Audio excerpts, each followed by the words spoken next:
জিব্রাইল আলাইহিস সালামকে আল্লাহ তাআলা ফায়জামা পাঞ্জাবি জুব্বা টুব্বা ফরাইয়া বিরাট বড় দরবেশ বানায়া তিন অসুস্থ মানুষের কাছে পাঠাইছে। কোন কয় অসুস্থ? জোরে কোন কয়জন?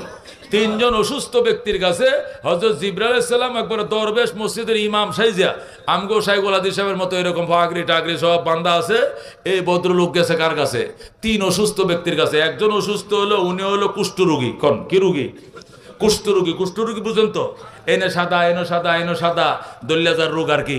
এটি সহজে ভালো হয় না, এটি জন্মগত রোগ। কথা কোন ঠিক কিনা? এর কাছে গেছে। আরেকজন হলো টাক মাথা, সাদে মাল নাই। সাদে কি নাই? সাদে মাল নাই। বুঝুন তো কথা, মানে টিন সেট আর কি। টিন সেট, টিন সেট বুঝেন? মানে উনার চুল টুল আল্লাহ দেয় নাই দুনিয়াতে। উনার কাছে গেছে জিব্রাইল। আরেকজন হলো আমা। আমা মানে কি? অন্ধ, এটা চোখে দেখে না। কানার ঘরের খানা, বয়রার ঘরে বয়রা। এই তিন লোক অসুস্থ মানুষের কাছে কে গেছে? জিব্রাইল গেছে। প্রথম গেছে কুষ্ঠ